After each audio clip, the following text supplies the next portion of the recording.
నా ప్రియమైన దేశ ప్రజలారా నమస్కారం.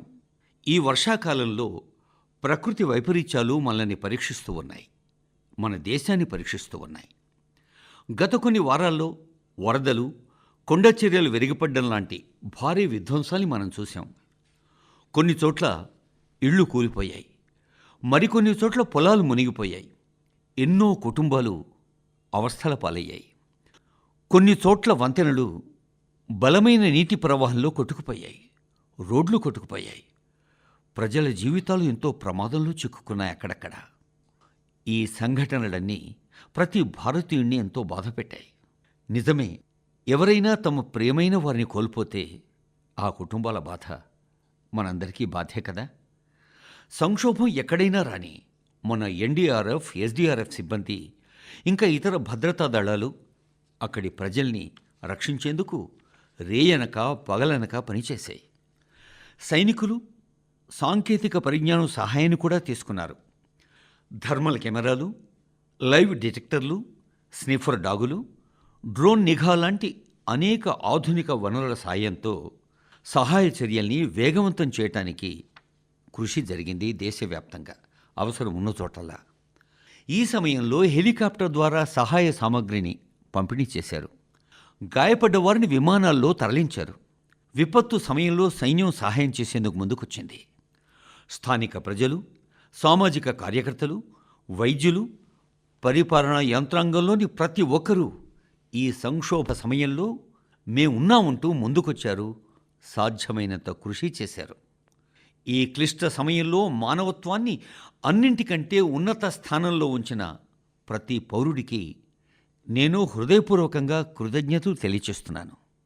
నా ప్రియమైన దేశవాసులారా, వరదలు, వర్షాల విధ్వంసం మధ్య జమ్మూ కాశ్మీర్ కూడా 2 ప్రత్యేకమైన విజయాల్ని సాధించింది. చాలామంది వాటిని గమనించలేదు.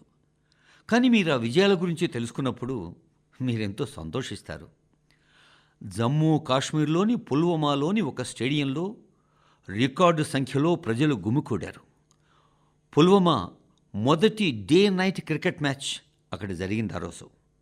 గతంలో అది అసాధ్యం. కానీ ఇప్పుడు నా దేశం మారుతున్నది. ఈ మ్యాచ్ రాయల్ ప్రీమియర్ లీగ్లో ఒక భాగం. దీంట్లో జమ్మూ కాశ్మీర్లోని అనేక జట్లు ఆడుతూ ఉన్నాయి.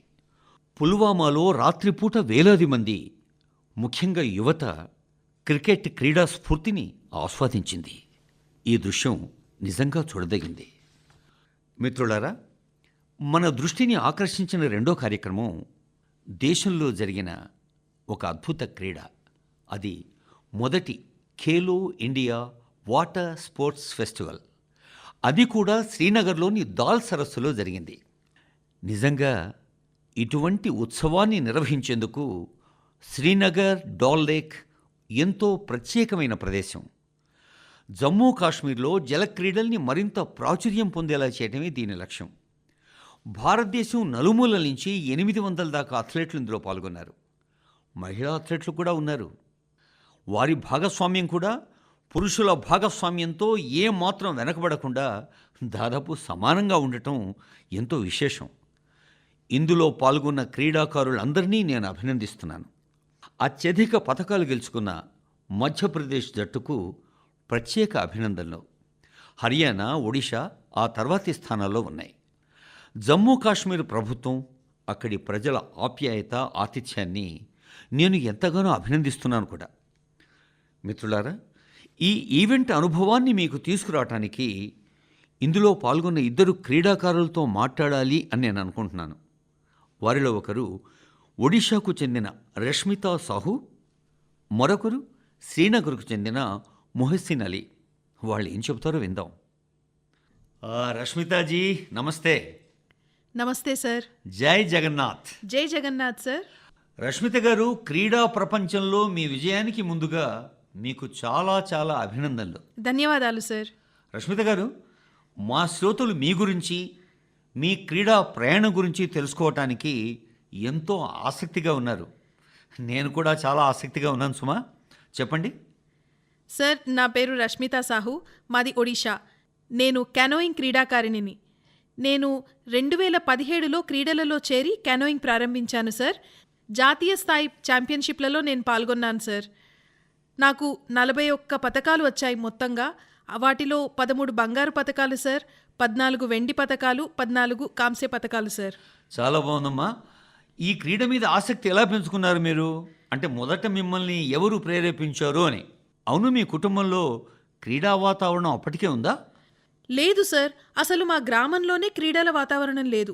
ఒకసారి నదిలో బోటింగ్ జరుగుతుంటే నేను ఈతకు వెళ్ళాను. నేను నా స్నేహితులు ఈత కొడుతున్నాం. అప్పుడే క్యానోయింగ్ కయాకింగ్ కోసం ఒక పడవ వెళ్ళింది.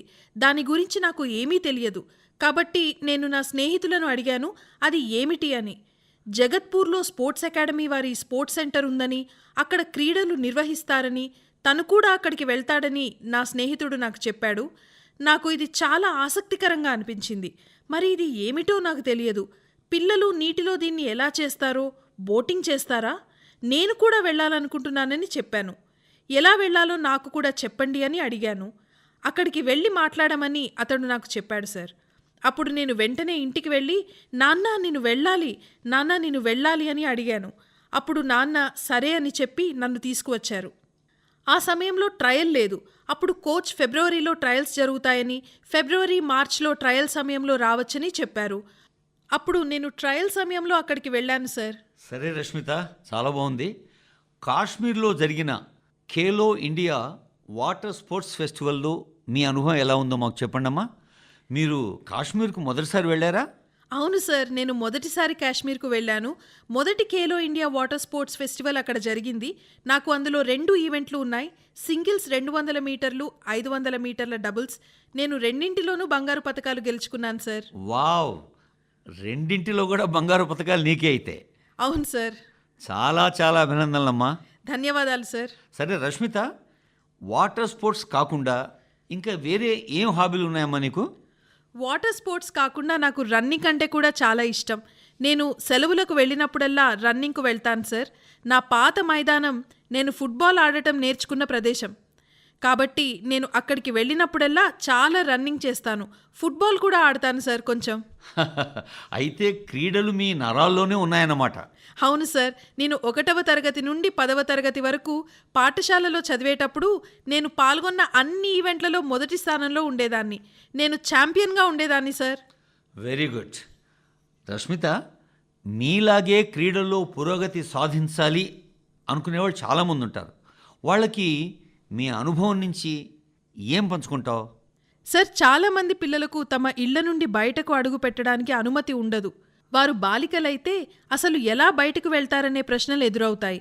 కొందరు ఆర్థిక సమస్యల కారణంగా క్రీడలను వదిలివేసుకుంటారు. ఈ ఖేలో ఇండియా పథకంలో చాలామంది పిల్లలకు ఆర్థిక సహాయం లభిస్తుంది. ఎంతోమంది పిల్లలు దీనివల్ల సహాయం పొందుతున్నారు సార్. దీని కారణంగా చాలామంది పిల్లలు క్రీడల్లో ముందుకు సాగగలుగుతున్నారు. క్రీడలను వదిలివేయవద్దనే నేను అందరికీ చెప్తాను. క్రీడలతో మనం ఎంతో సాధించవచ్చు. క్రీడలు శరీరంలోని ప్రతి భాగాన్ని ఆరోగ్యంగా ఉంచుతాయి. క్రీడలను ముందుకు తీసుకువెళ్లడం, భారతదేశానికి పతకాలు సాధించడం మన కర్తవ్యం సార్. రష్మితాజీ, నిజంగా చాలా నచ్చిందమ్మా నీ మాట. మరోసారి అభినందనలు.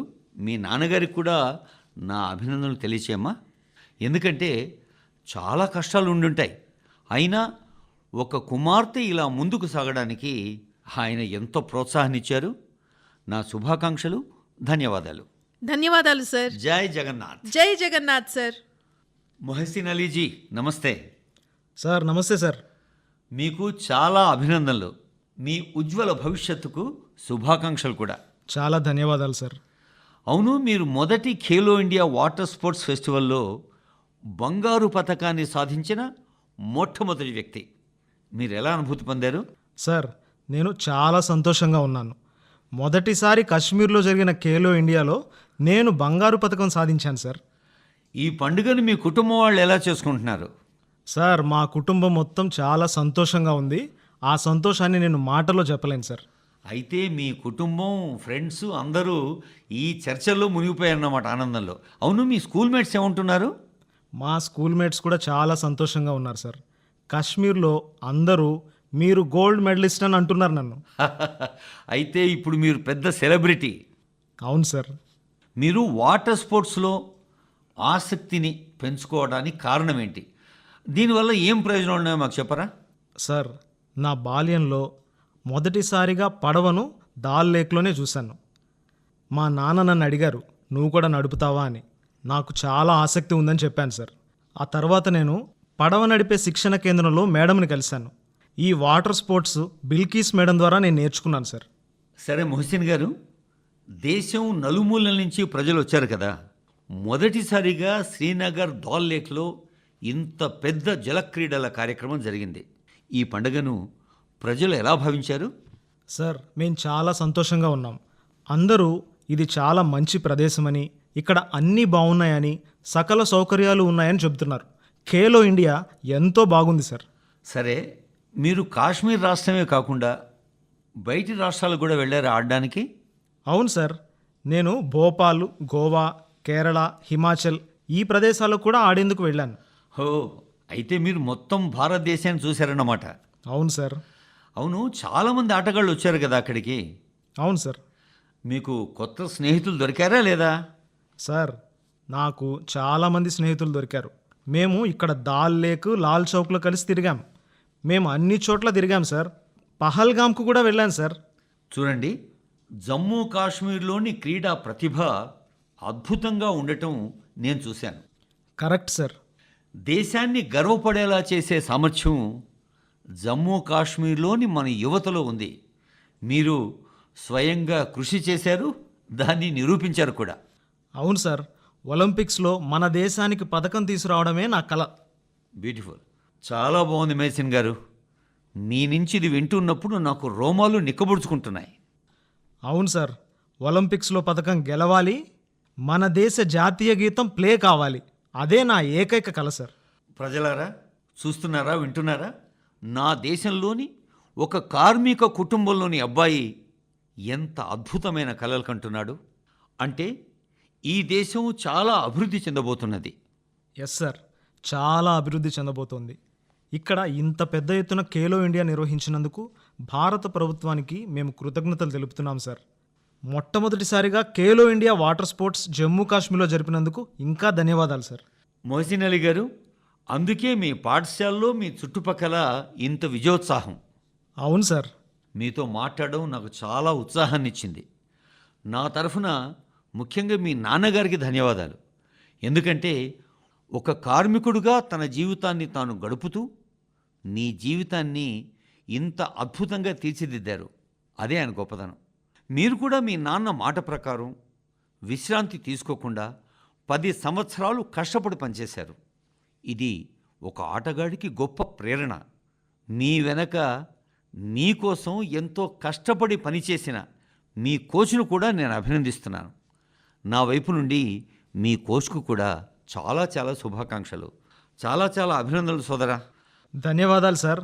జై హింద్, జై హింద్ సార్. రష్మితాజీ, మొహసిన్ అలీజీ, మీతో మాట్లాడడం నాకు చాలా ఆనందాన్ని ఇచ్చింది, కొత్త ఉత్సాహాన్ని ఇచ్చింది కూడా. ఏక్ భారత్ శ్రేష్ఠ భారత్ అనే భావన దేశ ఐక్యత, దేశ అభివృద్ధిలో ఎంతో ముఖ్యమైంది. ఇందులో ఖచ్చితంగా క్రీడలు పెద్ద పాత్ర పోషిస్తాయి. అందుకే నేను చెప్పేది ఏమిటంటే, మీలాగా ఆడేవారే అభివృద్ధి చెందుతారు. మన దేశం ఇంకా ఎక్కువ టోర్నమెంట్లు ఆడాలి. ఎంత ఎక్కువ ఆడితే అంత ఎక్కువ అభివృద్ధి. మీ ఆటగాళ్లకు, మీ మిత్రులకు అందరికీ నా శుభాకాంక్షలు. నా ప్రియమైన దేశవాసులారా, మీరు యూపీఎస్సీ గురించి విని ఉంటారు. ఈ సంస్థ దేశంలోని అత్యంత కఠినమైన పరీక్షల్లో ఒకటైన సివిల్ సర్వీసెస్ పరీక్షను కూడా నిర్వహిస్తుంది. సివిల్ సర్వీసెస్లో టాపర్ల స్ఫూర్తిదాయకమైన మాటల్ని మనమందరం చాలాసార్లు విన్నాం. ఈ అభ్యర్థులు ఎంతో కృషితో ఎన్నో క్లిష్ట పరిస్థితుల్లో కూడా పట్టు విడవక చదువుకొని ఈ సర్వీసెస్లో స్థానాన్ని సాధిస్తారు. అయితే మిత్రులారా, యూపీఎస్సీ పరీక్ష గురించి ఇంకో నిజం కూడా ఉంది. చాలామంది సమర్థులైన వేలాది మంది అభ్యర్థులు ఉంటారు. వారి కృషి కూడా మరెవరికంటే తక్కువేం కాదు. కానీ స్వల్ప తేడాతో ఆ తుది జాబితాను చేరుకోలేకపోతున్నారు. ఈ అభ్యర్థులు ఇతర పరీక్షలకు కొత్తగా సిద్ధం కావాలి. దీనికి వారికి సమయం కావాలి, డబ్బు కావాలి. అందుకే అలాంటి ఆశావహ విద్యార్థుల కోసం ఒక డిజిటల్ వేదిక రూపకల్పన చేయడం జరిగింది. దాని పేరే ప్రతిభా సేతు. ప్రతిభా సేతులో వివిధ యూపీఎస్సీ పరీక్షల అన్ని దశల్లో ఉత్తీర్ణులై తుది మెరిట్ జాబితాలో స్థానం పొందలేని అభ్యర్థుల డేటా ఉంటుంది. ఈ పోర్టల్లో 10,000 మందికి పైగా ఆశావహులైన యువత డేటా బ్యాంక్ ఉంటుంది. కొందరు మళ్ళీ సివిల్ సర్వీసెస్కు సిద్ధమయ్యారు, కొందరు ఇంజనీరింగ్ సర్వీసులోకి వెళ్ళాలి అని కోరుకుంటున్నారు, కొందరేమో వైద్య సేవల్లో ప్రతి దశలో ఉత్తీర్ణులై ఫైనల్లో ఆగిపోయారు. అలాంటి అభ్యర్థులందరి సమాచారం కూడా ఇప్పుడు ఈ పోర్టల్ అంటే ప్రతిభా సేతులో అందుబాటులో ఉంది సిద్ధంగా.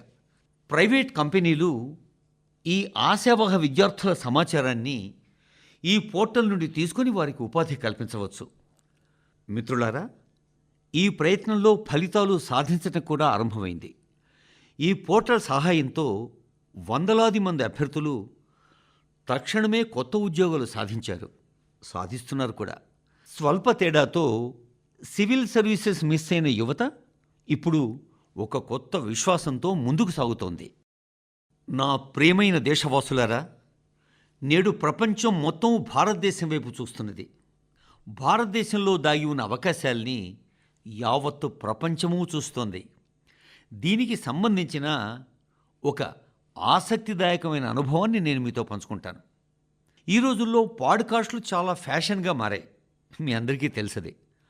వేరువేరు వ్యక్తులు వేరువేరు అంశాల మీద పాడ్కాస్ట్లు చూస్తున్నారు, చేస్తున్నారు, వింటున్నారు. ఇటీవల నేను కూడా కొన్ని పాడ్కాస్టుల్లో పాల్గొన్నాను. అలాంటి పాడ్కాస్టుల్లో ప్రపంచంలోని అత్యంత ప్రసిద్ధ పాడ్కాస్టర్స్లో లెక్స్ ఫ్రిడ్మ్యాన్ ఒకరు.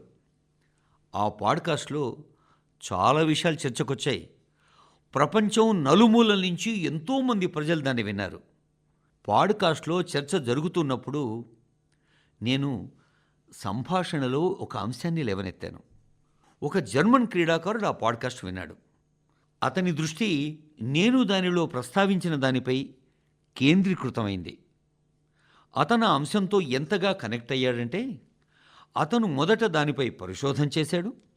ఆ తర్వాత జర్మనీలోని భారత రాయబార కార్యాలయాన్ని సంప్రదించాడు. ఆ అంశానికి సంబంధించి భారతదేశంతో అనుసంధానం కావాలి అని నేను అనుకుంటున్నాను అని వాళ్లకు లేఖ రాశాడు. ఒక జర్మన్ క్రీడాకారుడికి స్ఫూర్తినిచ్చిన ఆ పాడ్కాస్ట్లో మోదీజీ ఏం మాట్లాడుంటారా అని మీరు ఆలోచిస్తున్నారు కదా. పాడ్కాస్ట్లో మధ్యప్రదేశ్లోని షాడోల్ గ్రామంలో ఫుట్బాల్ క్రేజ్ గురించి నేను ప్రస్తావించాను. వాస్తవానికి 2 ఏళ్ల క్రితం నేను షాడోల్ వెళ్ళాను. అక్కడి ఫుట్బాల్ క్రీడాకారుల్ని కలిశాను కూడా. పాడ్కాస్ట్ సమయంలో ఒక ప్రశ్నకు సమాధానంగా ఆ షాడోల్ ప్లేయర్స్ గురించి నేను ప్రస్తావించాను. జర్మన్ ఫుట్బాల్ క్రీడాకారుడు కోచ్ డైట్మార్ బీర్స్ డోర్ఫర్ కూడా పాడ్కాస్ట్లో ఇదే విషయాన్ని శ్రద్ధగా విన్నాడు. షాడోల్ యువ ఫుట్బాల్ ఆటగాళ్ల జీవిత ప్రయాణం గురించి వినగానే ఆయన ఎంతో స్ఫూర్తి పొందాడు. నిజంగా మన షాడోల్ క్రీడాకారులు ఫుట్బాల్ ద్వారా ఇలా అంతర్జాతీయ స్థాయిలో గుర్తింపు వస్తుంది, ఏ దేశంలోనూ ఎవరో ప్రేరణ పొందుతారు అని ఊహించుండరు, ఊహించలేదు కూడా. ప్రతిభావంతులైన ఫుట్బాల్ క్రీడాకారులు ఇతర దేశాల దృష్టిని తప్పకుండా ఆకర్షిస్తారు. ఇక్కడ అదే జరిగింది. ఈ జర్మన్ కోచ్ షాడోల్లోని కొంతమంది క్రీడాకారులకు జర్మనీలోని ఒక అకాడమీలో శిక్షణ ఇవ్వటానికి ముందుకొచ్చాడు. దీని తర్వాత మధ్యప్రదేశ్ ప్రభుత్వం కూడా ఆ కోచ్ను సంప్రదించింది. త్వరలో ఈ మధ్యప్రదేశ్లోని షాడోల్ అనే ఒక గ్రామం నుంచి మా యువ స్నేహితులు కొందరు అంతర్జాతీయ స్థాయిలో శిక్షణ కోసం జర్మనీ దేశానికి వెళ్తారు. భారతదేశంలో ఫుట్బాల్కు ప్రజాదరణ రోజురోజుకు పెరుగుతుంది. ఈ విషయంలో నేను చాలా సంతోషంగా ఉన్నాను. ఫుట్బాల్ ప్రేమికులు సమయం దొరికినప్పుడల్లా షాడోల్ను సందర్శించాలి. అక్కడ జరుగుతున్న క్రీడా విప్లవాన్ని స్వయంగా చూడాలి, దగ్గరగా చూడాలి అని నా కోరిక. నా ప్రియమైన దేశవాసులారా, సూరత్లో నివసించే జితేంద్ర సింగ్ రాథోడ్ గురించి మీకు తెలిస్తే మీరెంతో సంతోషిస్తారు. మీ హృదయం గర్వంతో నిండిపోతుంది తప్పకుండా. జితేంద్ర సింగ్ రాథోడ్ ఒక సెక్యూరిటీ గార్డ్. అతను తీసుకున్న అద్భుతమైన చొరవ ప్రతి దేశభక్తుడికి ఒక తిరుగులేని ప్రేరణ.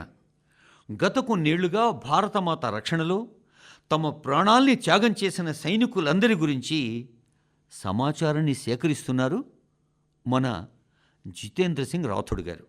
చెప్పాను కదా, ఆయన ఒక సెక్యూరిటీ గార్డ్. మొదటి ప్రపంచ యుద్ధం నుంచి ఇప్పటి వరకు అమరులైన వేలాది మంది ధైర్యవంతులైన సైనికుల గురించి ఆయన వద్ద సమాచారం ఉంది. అమరవీరుల ఛాయాచిత్రాలు వేలాదిగా ఉన్నాయి ఆయన దగ్గర. ఈ పవిత్ర ప్రయత్నానికి కారణం ఏంటంటే, ఒకప్పుడు ఒక అమరవీరుడి తండ్రి మాటలు ఆయన హృదయాన్ని తాకాయి. నా కొడుకు పోతేనేం, యావత్ దేశం సురక్షితంగా ఉంటుంది కాదా అని ఆ అమరవీరుడి తండ్రి అతనితో అన్నాడు. ఈ ఒక్క మాట జితేంద్ర సింగ్ హృదయాన్ని దేశభక్తి పట్ల అద్భుతమైన మక్కువతో నింపేసింది. నేడాయన అనేక మంది అమరవీరుల కుటుంబాలతో సన్నిహితంగా ఉన్నారు. దాదాపు 2,500 మంది అమరవీరుల తల్లిదండ్రుల పాదధూళిని కూడా ఆయన సేకరించారు. సాయుధ దళాల పట్ల ఆయనకున్న నిండైన ప్రేమకు, అనుబంధానికి ఇదొక సజీవ ఉదాహరణ.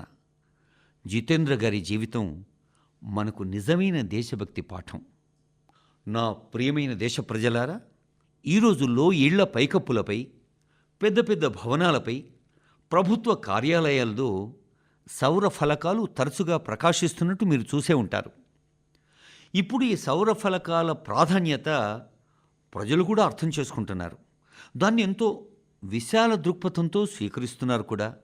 మన దేశం సూర్య భగవానుడి ఆశీస్సులు నిండుగా పొందింది.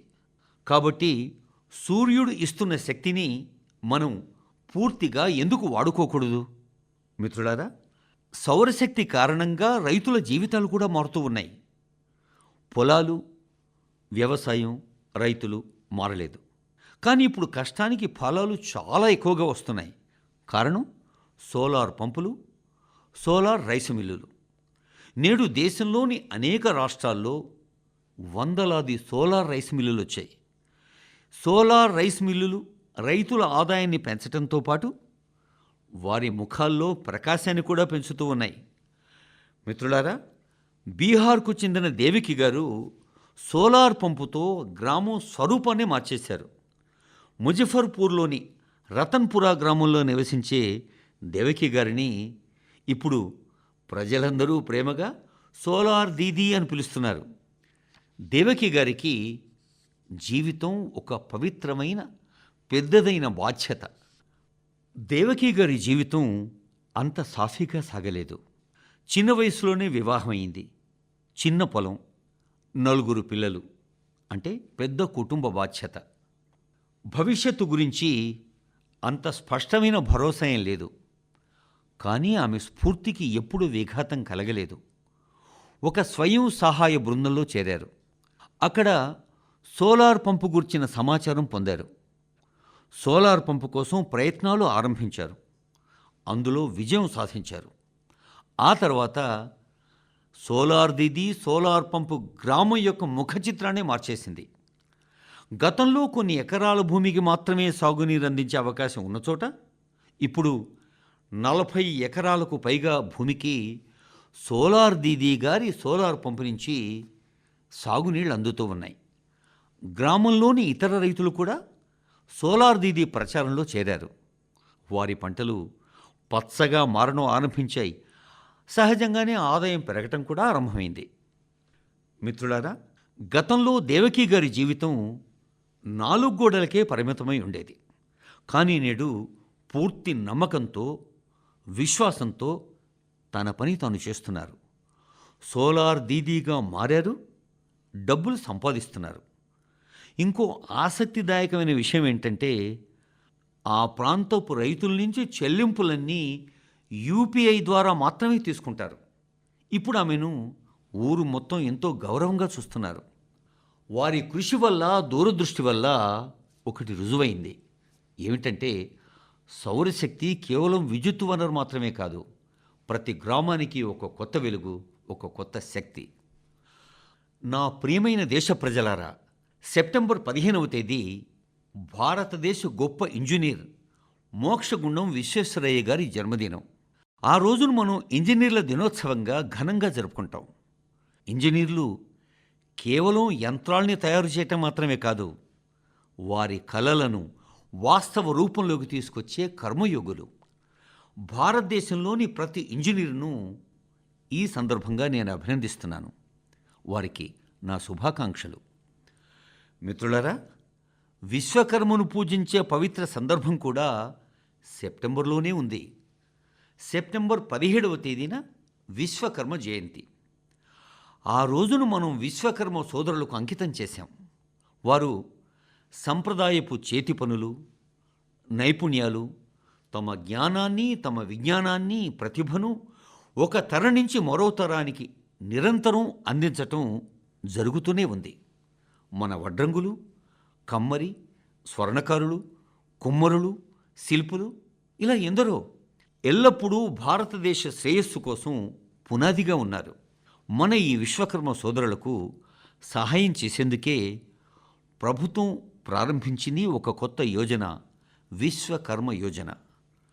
మిత్రులారా, ఇప్పుడు నేను మీకోసం ఒక ఆడియో రికార్డింగ్ వినిపించాలి అనుకుంటున్నాను. तो ये जो मानपत्र में आपने लिखा है, ये स्टेटों के बारे में मैंने రాష్ట్రాల కోసం నేను చేసిన పని కానీ, మన ప్రభుత్వం హైదరాబాద్ కోసం చేసిన పని కానీ సానుకూలంగానే చేశాం. హైదరాబాద్ విషయంలో మనం ఎంత కష్టాన్ని ఎదుర్కొన్నామో మీకు తెలుసు. सब स्टेटों ఏ ఒక్క సంస్థానం కోసమూ తప్పుడు నిర్ణయం తీసుకోబోమని అన్ని రాష్ట్రాలకు, సంస్థానాలకు హామీ ఇచ్చాం. అందరికీ న్యాయం ఒకే విధంగా ఉంటుంది. अलग फैसला అందరికీ జరిగేది వారికి కూడా జరుగుతుంది. కానీ ఆ పరిస్థితుల్లో వారి కోసం అప్పటి వరకు ఒక ప్రత్యేక ఒప్పందం చేసుకున్నాం. समझौता किया. మిత్రులారా, ఇది ఉక్కు మనిషి సర్దార్ వల్లభాయ్ పటేల్ స్వరం. హైదరాబాద్ సంఘటనలకు సంబంధించి వారి గొంతులో ఉన్న బాధను మీరు గ్రహించుండొచ్చు. వచ్చే నెల అంటే సెప్టెంబర్లో మనం హైదరాబాద్ విమోచన దినోత్సవాన్ని కూడా జరుపుకుంటాం. ఆపరేషన్ పోలోలో పాల్గొన్న వారందరి ధైర్యాన్ని మనం గుర్తు చేసుకునే నెల ఇది. 1947 ఆగస్టులో భారతదేశానికి స్వాతంత్రం వచ్చినప్పుడు హైదరాబాద్ వేరే పరిస్థితిలో ఉంది అని మీ అందరికీ తెలుసు. నిజాం, రజాకార్ల దురాగతాలు రోజు రోజుకు పెరుగుతున్న కాలం అది. త్రివర్ణ పతాకాన్ని ఎగురవేసినందుకు, వందే మాతరం అని చెప్పినందుకు కూడా ప్రజల్ని చంపేశారు. మహిళలు, పేదల్ని ఎంతగానో హింసించారు. ఆ సమయంలో బాబాసాహెబ్ అంబేద్కర్ కూడా ఈ సమస్య చాలా పెద్దదిగా మారుతుంది అని హెచ్చరించారు. చివరికి సర్దార్ పటేల్ ఈ విషయాన్ని తన చేతుల్లోకి తీసుకున్నారు. ఆపరేషన్ పోలో ప్రారంభించమని ప్రభుత్వాన్ని ఒప్పించారు. రికార్డు సమయంలో మన దళాలు హైదరాబాదును నిజాం నియంతృత్వం నుంచి విముక్తి చేశాయి. భారతదేశంలో భాగంగా కలిపేశాయి. యావత్ దేశం ఈ విజయాన్ని ఉత్సవంగా జరుపుకుందప్పుడు. నా ప్రియమైన దేశవాసులారా, మీరు ఈ ప్రపంచంలో ఎక్కడికి వెళ్ళినా భారతీయ సంస్కృతి ప్రభావాన్ని ఖచ్చితంగా చూస్తారు. ఈ ప్రభావం ప్రపంచంలోని పెద్ద నగరాలకే పరిమితం కాదు, చిన్న పట్టణాల్లో కూడా కనిపిస్తుంది. ఇటలీలోని ఒక చిన్న పట్టణమైన క్యాంప్ రోతోందో అనే చోట ఇలాంటిదే కనిపించింది. మహర్షి వాల్మీకి విగ్రహాన్ని అక్కడ ఆవిష్కరించారు. స్థానిక మేయర్తో సహా ఆ ప్రాంతంలోని ఎంతోమంది ముఖ్యమైన వ్యక్తులు ఈ కార్యక్రమంలో పాల్గొన్నారు. క్యాంపు రోతోందోలో నివసిస్తున్న భారతీయ సంతతికి చెందిన ప్రజలు మహర్షి వాల్మీకి విగ్రహాన్ని ఏర్పాటు చేయడం పట్ల ఎంతో సంతోషంగా ఉన్నారు. మహర్షి వాల్మీకి సందేశాలు మనందరికీ స్ఫూర్తినిస్తాయి. మిత్రులారా, ఈ నెల ఆరంభంలో కెనడాలోని మిస్సెసాగాలో 51 అడుగుల ఎత్తైన శ్రీరాముని విగ్రహాన్ని ఆవిష్కరించారు. ఈ కార్యక్రమం గురించి ప్రజల్లో ఎంతో ఉత్సాహం ఉంది. శ్రీరాముని గొప్ప విగ్రహం, వీడియోలు సోషల్ మీడియాలో చాలా షేర్ అయ్యాయి కూడా. మిత్రులారా, రామాయణం, భారతీయ సంస్కృతుల పట్ల ఈ ప్రేమ ఇప్పుడు ప్రపంచంలోని ప్రతి మూలకు చేరుకుంటున్నది. రష్యాలో వ్లాడివోస్టాక్ అనే ఒక ప్రసిద్ధ ప్రదేశం ఉంది.